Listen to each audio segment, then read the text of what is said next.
Welcome back to Runabout Revival, where the transformation of our 1991 Toyota Mr2 Turbo continues to unfold.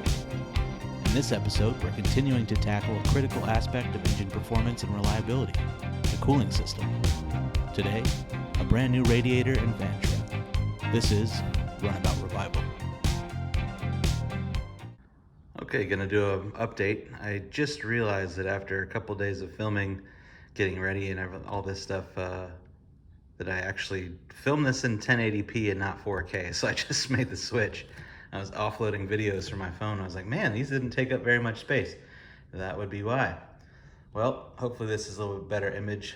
We'll see how it goes. I literally have just seen these through my phone camera so far. So let's see what it looks like once I get it onto the Big Mac.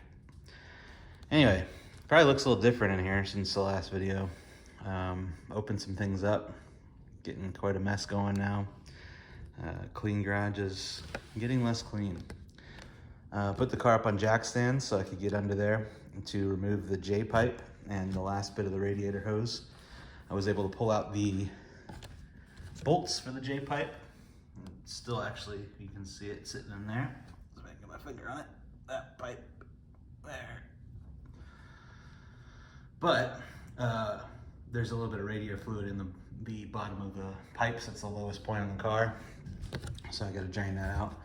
So I kind of used that as a stopping point last night. So it's literally just hanging on by the hose connector underneath the car. Once that's gone, we'll replace that with this black hose here. Since I'm also working on cooling, you'll notice it's a little darker in this corner of the car. So I very quickly, a light over here. I've been meaning to put some new lights up on the ceiling and put one hook up there and then realized I didn't have a second one. I thought I did. So there's one hook in the ceiling now.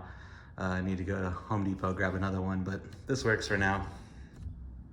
I'll just hang this single light over here over the top. Get a little light going.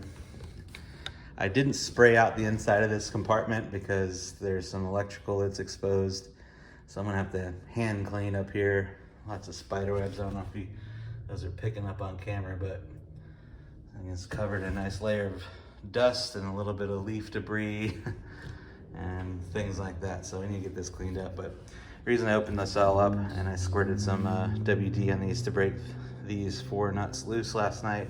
Just didn't want them cracking off in the frame or anything. They're a little bit rusty up here, these two. So I'm gonna take these all apart. Next thing, I'm gonna take the wiring harnesses off the fan, undo the bolts on the bottom and the top to remove the fan shroud. And there's a radiator hose up here, radiator hose up here.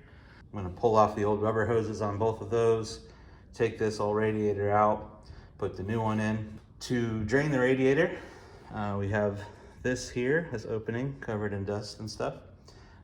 That's the top opening. We'll just unlock that. There's a similar one on the bottom.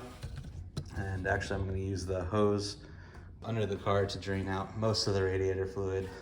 Hopefully there's not a whole lot left in this system, so. Gaming ball of foreshadowing. I did order a new intake pipe. The old Turbo was a 2.75 inch outlet. This new one is 4 inch. I did have a coupler on there so I could use the old 3 inch pipe that I had that goes to the air filter, but that's just, it was a temporary fix. I'm gonna go ahead and replace that with a straight 4 inch all the way to the filter. I forget who makes one, but one of those Mr2 companies that I get a ton of parts from. They make a nice 4 inch to 4 inch 45-degree angle pipe with a nice cane-in filter on the end of it. Should fit nicely in this open area here. The slave cylinder down there, I don't even think you can see it in this picture, but the slave cylinder is leaking a little bit. It's actually the line going to the slave cylinder, and it might even be the connection between the line that goes to the slave cylinder and the hard line. I remember there was a problem with those threads getting slightly damaged. I thought I had fixed them well enough to work.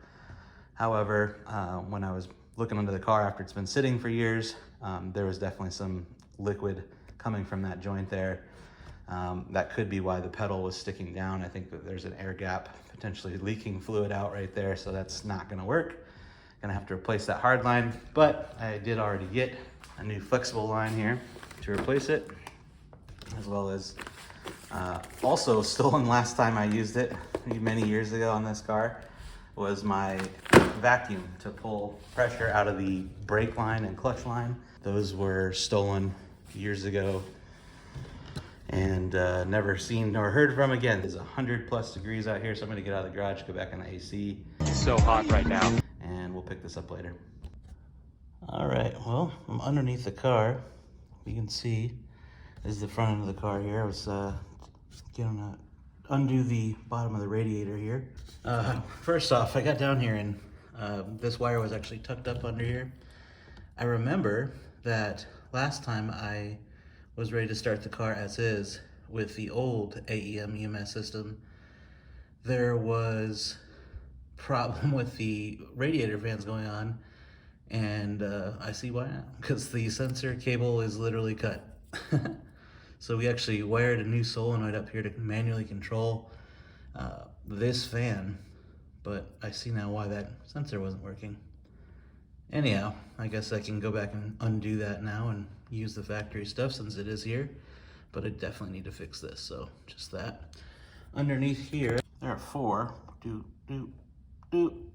all those 4 10 mils, and the screws are already done on top. So after I get those out, and that sensor wire, which isn't just hanging free, is the one that's cut, but you can see it where it's plugged into the radiator up there. I'll pull that wire off and get that out of the way so we can undo the radiator, the 2 hoses on either side, and pull this all out.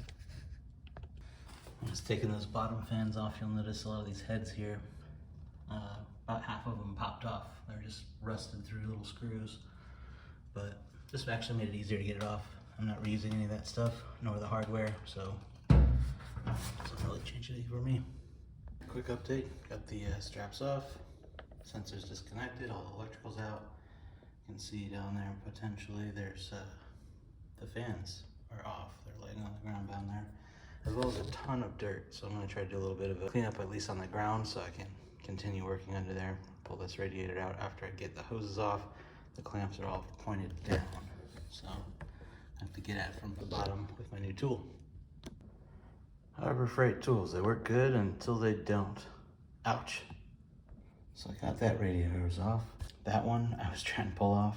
Got the hose clamp off from underneath. I was pulling it off with that tool I just broke, and it actually pierced straight through the side. So this looks a little dry rotted anyway, so I was gonna replace both these. I have the silicone parts for them. I'm gonna go ahead and cut that off, just make it easier to get off since I have to destroy it anyway, so. Radiator is out. I noticed the cups at the bottom, there's one on each side. Probably can't see them too well in this video because I took down the light. They are destroyed. All right, I pulled those things out of there. Just used the prior bar and this little set of needle nose pliers, did the trick. I ordered those new parts, however, they're about a week, maybe 2 weeks away. 0 chance. It's the problem with working on like a 30-year-old car is that nothing's ever in stock anymore. You end up waiting a long time for a lot of stuff.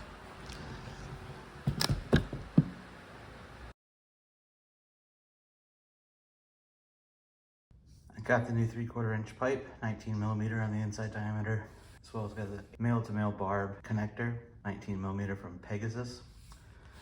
I went ahead and put that in. I had to trim it up a little bit. That's what those trimmings were. And my hose clamps are a little bit on the long side, but I'll adjust those. Got that all plugged in, looks good.